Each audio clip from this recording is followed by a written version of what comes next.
আমার স্বামী 2013 সালের 28 নভেম্বর ঢাকা কেন্দ্রীয় কারাগারের সামনে থেকে গুম হয়। ওর নাম খালেদ হাসান সোহেল। ও সূত্রাপুর থানার 79 নং ওয়ার্ড ছাত্রদলের তৎকালীন সভাপতি ছিল। এই 11 বছর শেষ হয়ে এখন 12 বছর চলছে। এই 12 বছর ধরে আমি এবং আমার একটা ছেলে আছে, আমরা দুইজন শুধুমাত্র এই সোহেলের ছবিটা নিয়ে নিয়ে বিভিন্ন জায়গায়, বিভিন্ন রাস্তায় রাস্তায় দাঁড়ায় দাঁড়ায় এই শুধুমাত্র সোহেলের সন্ধানের জন্য খুঁজে বেড়াচ্ছি। আজকে 11 বছর শেষে 12 বছর চলছে, দীর্ঘ একটা যুগ আমরা অপেক্ষায় আছি যে সোহেলের একটা খবর আমরা অন্তত জানবো। এখন স্বৈরাচার আওয়ামী লীগ সরকার নাই, তখন তার থাকতে আমরা জানি যে পাবো না খোঁজ, কিন্তু এখন তার আওয়ামী লীগ সরকার নেই। এখন আমরা চাই সোহেলকে যেখানে যে অবস্থায় রাখছে সোহেলের যেন আমাদেরকে খোঁজ দেয় এখন, এবং ওদেরকে যারা এইভাবে এই আমাদেরকে পরিবারের কাছ থেকে এরকম দূরে রাখছে এতগুলো বছর, তাদেরকে প্রত্যেককে যেন বিচারের সম্মুখীন করা হয়। আপনাদের এই যে দলের থেকে, যেহেতু ছাত্র দলের পদক ছিল, তাই না, দলের থেকে আসলে কোনো পদক্ষেপ নিয়েছিল কিনা? দলের থেকে সেভাবে মানে দৃশ্যত কোনো পদক্ষেপ নেয়নি। হ্যাঁ, তারা জানে এবং তাদের কাছে আমাদের মানে নাম আছে, সোহেলের নাম আছে, এবং বিএনপির যিনি ভারপ্রাপ্ত চেয়ারম্যান বর্তমান তারেক রহমান, উনি সব সময় মানে গুমের কথাটা বলেন যে গুম যারা এরকম আছে তাদের অনেক নেতা কর্মী গুম আছে, তারা মনে করে বারবার তো তারা বলে, কিন্তু সরকার বারবার অস্বীকার করে যাচ্ছে যে গুম বলে কোনো নাই। এই মানে একজন তরতাজ একটা যুবক একজন ছেলে, সে তো কখনো তার সন্তানকে, ছোট সন্তানকে ছেড়ে, তার স্ত্রীকে ছেড়ে সে আরেকজনকে বিয়ে করার জন্য চলে যাবে না, এমন তো কোনো বাধ্যবাধকতা নেই যে তার, যে এতগুলো বছর তারা যে বিগত সরকার যে অপবাদগুলো দিয়ে গেছে, শুধুমাত্র এই অপবাদগুলা মানে যাকে দিচ্ছে সেই তার উপরে যাচ্ছে না, তার পরিবারটা যে সে কি কষ্ট ভোগ করছে, যারা বলে তারা তো বুঝতে পারছে না যে এটা যে কত বড় একটা অপবাদ। তখন আমরা জিডি করেছিলাম, আর যেহেতু একদম সোহেলকে ঢাকা কেন্দ্রীয় কারাগারের সামনে থেকে গুম করা হয়েছে, চারিদিকে প্রশাসনের লোক বেষ্টিত, সেখান থেকে ওকে গুম করা হয়েছে। আমরা ওখানে চকবাজার থানায় জিডি করেছি, কিন্তু তারপরও তারা কোনো রেজাল্ট এখন পর্যন্ত দেয়নি।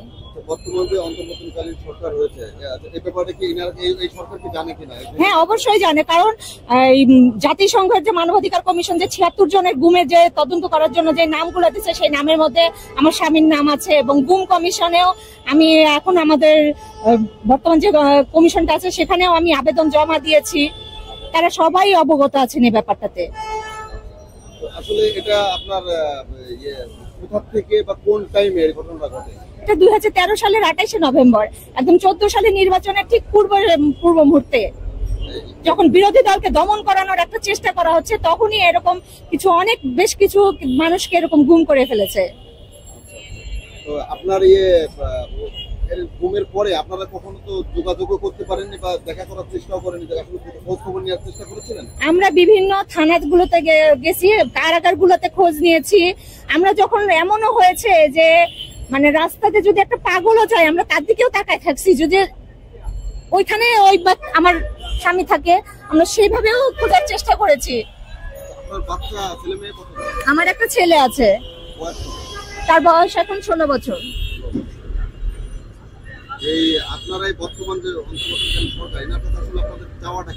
আমাদের তো এখন একটাই দাবি যে আমরা এই অপেক্ষাটা আমরা এখন অবসান চাই। এই 11 বছর 12 বছর ধরে এই ছবিটা নিয়ে আমি আর দাঁড়াতে চাই না। আমি সব সময় চাই আমার সন্তান, আমি আমার স্বামীর হাত ধরে হাঁটতে চাই। যেই স্বপ্ন দেখে আমরা একসাথে পথ চলা শুরু করছি, আমি চাই সেই পথ চলাটা যেন সেভাবে শেষ হয়, হাত ধরেই যেন শেষ হয়, এভাবে যেন মাঝ পথে যেন কখনো এটা থেমে না যায়। আপনার দলের থেকে কি সাম্প্রতিক কোনো পদক্ষেপ নিয়েছে কিনা? যেহেতু দল আপনার আওয়ামী লীগ সরকার এখন নাই, এখন তো অন্তর্বর্তীকালীন সরকার, তো আসলে আপনার দল কি এই সরকারকে কোনো কিছু বলেছে কিনা এই গুমের ব্যাপারে? এখন আমরা ওইভাবে ব্যক্তিগতভাবে আমরা জানি না যে তারা কি বলেছে, কারণ তারা বিভিন্ন সময় আলাপ করেছে। এখন সেই আলাপের মধ্যে তাদের কোন কথাটা থাকে সেটা তো আসলে আমরা ওইভাবে জানি না। হয়তো অবশ্যই তারা বলেছে, কারণ তাদের কর্মী, এতগুলো কর্মী গুম হয়ে আছে, তারা অবশ্যই বলবে। উনি কি পদে ছিল? উনি ওয়ার্ড ছাত্রদল সভাপতি ছিলেন। 79 নং সূত্রাপুর থানাধীন 79 নং ওয়ার্ড ছাত্রদল সভাপতি ছিলেন। বর্তমান 43 নং। নাম কি ছিল? খালেদ হাসান সোহেল।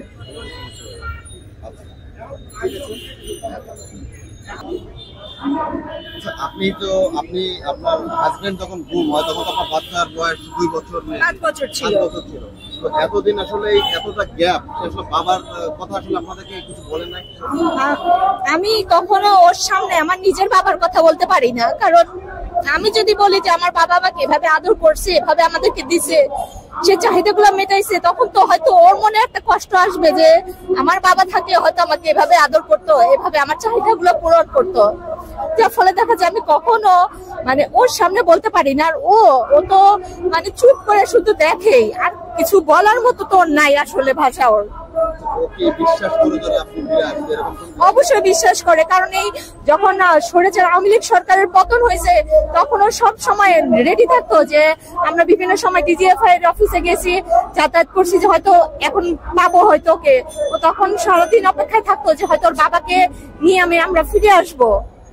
এখন কি, এখন তো অনেক বোঝে, ম্যাচিউর হয়েছে, 16 বছর বয়স, এখন আসলে তার ভিতরকার অনুভূতিটা কেমন মনে করেন আপনি? বাবার যদি তার ভালোবাসাটা বা বাবার যে মিসটা করে সে আসলে বর্তমানে কেমন আছে? এটা তো এখনো মানে বাবার অনুভূতি, যেটা বললাম যে আসলে ওরা তো বোঝার আগেই বাবা কি জিনিস সেটা বোঝার আগেই কিন্তু ওরা বাবাকে হারায় ফেলছে, তারকে খুঁজে পায় না। তাহলে বাবার যে একটা আদর স্নেহ সেটা কিন্তু তারা জানে না। আপনার বাসা কোথায়? আমার বাসা সূত্রাপুর। এখন পরিবারে কতজন আছেন এখন? আমার শ্বশুর শাশুড়ি, আমি আছি, আমার দেবর আছে। এখন সংসার কি আপনার ওই শ্বশুর বাড়ি থেকেই আর কি? আমি এখন একটা চাকরি করছি। কিসে চাকরি করেন? আমি একটা ইউনিভার্সিটিতে চাকরি করছি। আপনার নামটা? আমার নাম নিপা।